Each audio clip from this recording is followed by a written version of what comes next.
Bonsoir les papas, aujourd'hui on se rejoint, on est chez SOS Papa. Jean Latuzo, président d'SOS Papa, nous accueille ce soir. Bonsoir. Donc tu nous reçois aujourd'hui dans ton association. Et avec toi aujourd'hui, j'aimerais juste pouvoir développer pourquoi cette association SOS Papa, pourquoi. Alors déjà, l'association, elle existe depuis pas mal de temps, puisqu'elle va avoir 30 ans cette année. Elle a été créée par un monsieur qui s'appelle Michel Tison, qui a fait un travail extraordinaire, parce qu'il est parti de rien, il a fait une association d'envergure nationale. Elle est née du constat que faisait M. Tison qu'en matière de séparation, les papas étaient extrêmement défavorisés, discriminés par la justice familiale, concernant principalement la garde des enfants. Malheureusement, ça n'a quasiment pas changé. D'accord. Quelle action une association de cette envergure met en place dans la vie de tous les jours pour justement faire valoir nos droits à nous les papas? Alors, les modalités d'action de l'association n'ont quasiment pas changé depuis sa création, puisqu'effectivement cette situation de discrimination crée énormément de désarroi chez les papas, il faut dire aussi dans toute leur famille. Donc, du coup, il y a beaucoup de femmes qui sont concernées, les mamies, les conjointes, les sœurs, etc. Bon, donc déjà, dans un premier temps, il y a un rôle d'accueil, de réconfort, voilà. Et puis, comme très vite ça débouche sur des questions de procédure devant les juridictions familiales, il y a tout un rôle de conseil juridique, on va dire. D'accord. Bon, ça, c'est donc le rôle fondamental. Et puis évidemment, en parallèle, on essaye de faire en sorte que les choses changent fondamentalement. Ça, c'est tout un travail, on va dire, plus institutionnel auprès des politiques, voilà, pour que les choses... Ça, c'est plus dans l'encadrement, si j'ai bien compris, c'est plus dans l'encadrement de l'association, parce que dans la vie de tous les jours, c'est une association qui reçoit du public. Tout à fait, c'est ce qui se passe en particulier ici, qui est la plus grosse base, puisqu'on est en Île-de-France. Tu peux donner l'adresse de l'association? Alors c'est 84, en tout cas pour tout l'accueil qui concerne Paris et l'Île-de-France, c'est donc 84 boulevard Garibaldi, dans le 15e arrondissement, métro Sèvres-le-Courbe. Et il faut aller voir tous les détails sur notre site web, c'est sospapa.net. Et on va à l'onglet Contact délégation et on a tous les détails, non seulement pour l'organisation de Paris, qui est la plus dense grâce à la densité de population, et aussi tous les détails pour toute la France, parce qu'il y a des implantations partout en France métropolitaine et même en partie outre-mer. D'accord. Comment ça se passe l'accueil d'un parent? Je suis un parent et aujourd'hui je vis cette séparation, ce traumatisme familial. C'est très simple. Pour un parent d'Île-de-France, oui. Il faut donc consulter les jours et les horaires d'ouverture de la permanence. Enfin, il y a vraiment le choix, puisque en moyenne, il y en a 18 par mois, c'est considérable. Des permanences le samedi matin, il faut vraiment le dire. Il y en a une par mois le samedi matin, pour les gens qui ne peuvent pas venir en semaine le soir. C'est sans rendez-vous, voilà. Il suffit de pousser la porte, qu'on soit déjà adhérent ou pas encore. Tu ouvres tes portes à tout le monde, ça veut dire que je vis ce traumatisme. Aujourd'hui, je peux venir ici dans cette association, en parler et chercher avec vous des... Voilà, donc les gens viennent, ils sont déjà adhérents ou pas encore. Ils sont reçus par un animateur qui se tient là où je suis et qui va expliquer ce qu'est l'association, comment elle fonctionne, quel est son but, etc. Et qui, bien entendu, après, donne la parole à chacun. Donc c'est une sorte déjà de groupe de parole.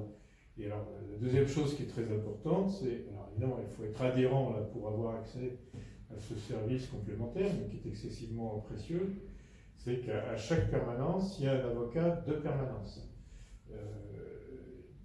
Donc évidemment, pour les 18 par mois, c'est pas toujours le même avocat, on a un pool d'une bonne douzaine d'avocats qui viennent par roulement, donc c'est une richesse en plus, une diversité. Mais pour avoir accès donc aux avocats, il faut bien entendu prendre l'adhésion. Voilà. Et ensuite, pendant 12 mois, on peut venir autant de fois qu'on veut, consulter gratuitement les avocats. Si j'entends bien, et pour qu'ils comprennent tous très très bien, ça veut dire qu'aujourd'hui, en étant adhérent, je peux consulter plusieurs avocats et en ayant justement, c'est ça qui est chouette dans nos procédures, c'est que tout le monde a jamais le même son de cloche et tu le sais. Ah, alors tout à fait, d'ailleurs c'est ce que je dis à chaque fois quand je fais moi-même l'animateur,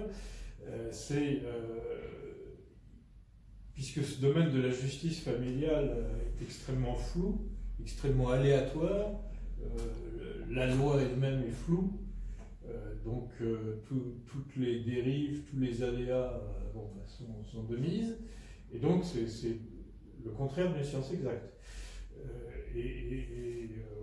Je dis aux gens, vous pouvez vous amuser, en quelque sorte, à poser la même question à plusieurs de nos avocats, à plusieurs jours d'intervalle.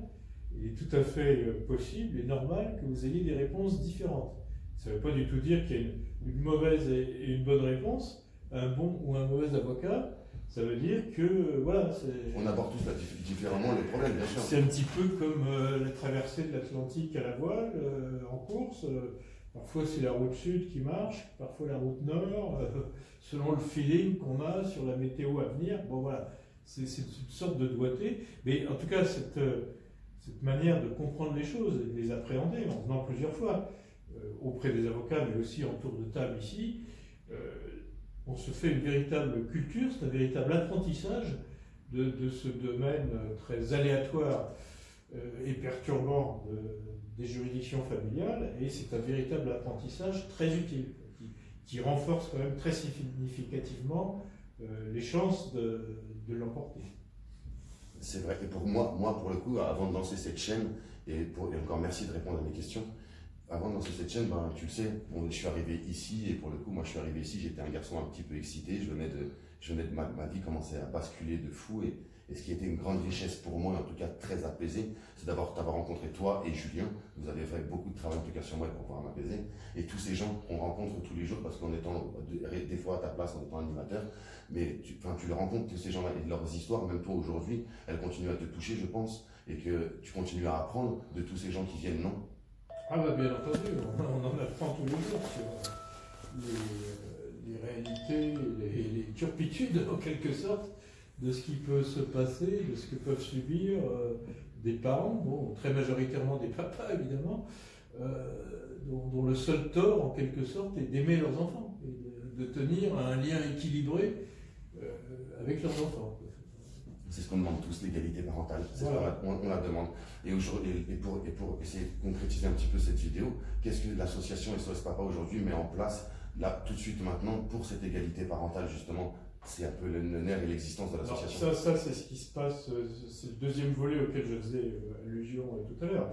C'est ce qui se passe en coulisses, en dehors de ces permanences physiques, ou des contacts avec les délégués de province, qui font l'équivalent ici, en mode provincial, disons, effectivement avec pas forcément des permanences physiques.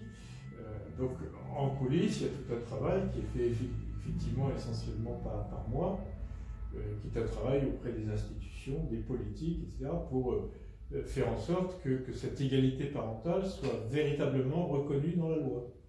Ce qui n'est pas le cas. Ce qui n'est pas le cas encore aujourd'hui. Donc on vise en effet l'adoption un jour d'une véritable loi d'égalité parentale. Et je peux vous dire que je travaille très activement depuis maintenant presque un an avec une députée. Il se trouve que c'est une femme. On est effectivement souvent aidé par des femmes qui très très volontaires pour faire aboutir une telle loi. Mais évidemment, elle ne sera pas toute seule à décider. Et, c'est tout un travail de fond et oui, qui n'est pas, dont le résultat au jour d'aujourd'hui n'est pas garanti. Surtout quand on entend les dernières lois qui commencent à être entendues, comme pour les papas, tu le sais, beaucoup de gens qui viennent ici le disent que là ça commence soit par des actes de violence qu'ils n'ont souvent pas commis, ou alors qu'on leur reproche des choses qui ont été beaucoup plus envenimées. Maintenant on néglige pas, et attention, il y a des femmes qui sont vraiment battues et faut respecter les choses.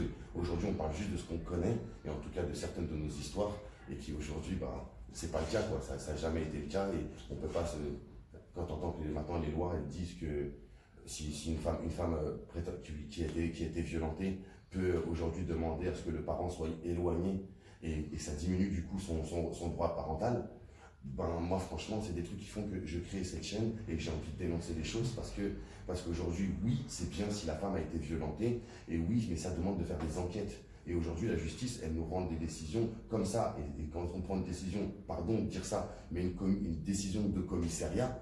Mais voilà, aujourd'hui, s'il y a des magistrats qui font des enquêtes et il y a des choses qui se font, là on est d'accord, on est bien d'accord, mais on demande des enquêtes. On ne peut pas enlever un droit parental et faire des choses comme ça. Aujourd'hui, on est tous à se battre pour justement dire oh, on est vos parents. Et aujourd'hui, voilà. Donc voilà. Oui, absolument. Alors, bon, cette loi à laquelle tu fais allusion, elle ne date pas de cette année. Hein. Ça s'appelle l'ordonnance de protection. Qui remonte à...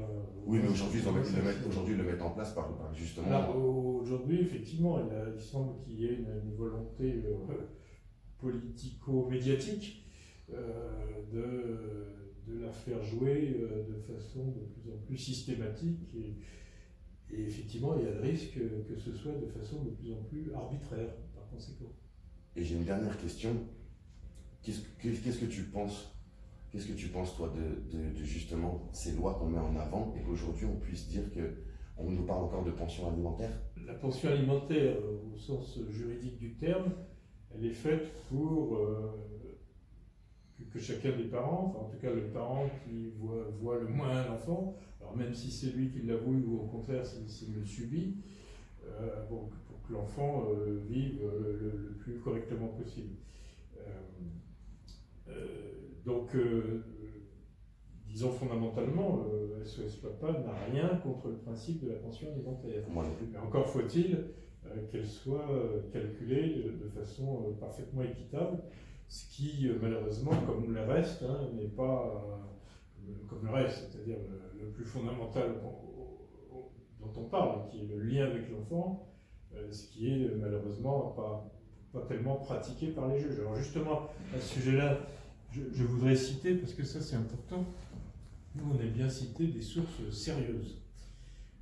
Il y a seulement 4 ans, il y a eu une étude faite par un organisme qui dépend directement du Premier ministre, qui s'appelle France Stratégie,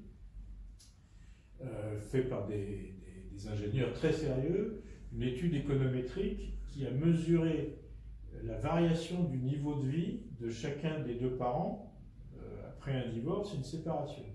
Et bien cette étude établit que dans l'hypothèse, mais après il y a tout un faisceau d'hypothèses diverses, mais la plus simple c'est les 2 parents gagnent la même chose, 1,5 fois le salaire médian, mais il y en a un qui est parent gardien, on devine lequel en général, l'autre qui est parent marginalisé, on devine aussi lequel. Et bien cette étude très sérieuse a démontré que le parent non gardien subit une baisse de plus de 30% de niveau de vie. Plus de 30%, alors que le parent gardien ne subit qu'une baisse marginale de niveau de vie. Ça, tout simplement, ça démontre que les pensions alimentaires sont fixées par les juges de façon complètement scabreuse. On va vous expliquer un tout petit peu plus pourquoi. Et je vais reformuler ma question après. Aujourd'hui, quand on passe devant le JAF, le juge aux affaires familiales, il fixe une pension alimentaire. Mais c'est en condition, déjà encore une fois, comme le dit très justement Jean, c'est pas toujours très approprié. Et encore une fois, si ton confort de vie aujourd'hui, tu travailles et que tu gagnes très bien ta vie, c'est à l'instant T.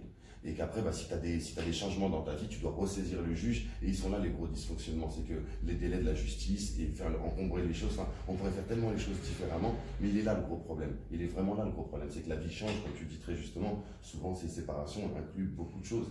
Souvent, il y a des maladies qui se déclarent. Souvent, il y a des dépressions. Enfin, souvent, il y a beaucoup de choses qui se déclarent avec justement ces séparations. Et ça ne prend pas en compte. Et c'est pour ça que ça serait bien que ça change. Je reformule ma question pour finir justement. Moi, je trouve ça scandaleux. Est-ce que toi aussi, tu partages Je trouve ça scandaleux qu'aujourd'hui, on puisse facilement venir chercher des pensions alimentaires vers un père, mais qu'on n'aille pas chercher justement l'enfant quand la mère ne le présente pas. Je trouve ça facile de mettre le doigt sur un père qui ne paye pas une pension alimentaire, mais qu'on n'aille pas mettre le doigt sur une maman qui ne présente pas son enfant.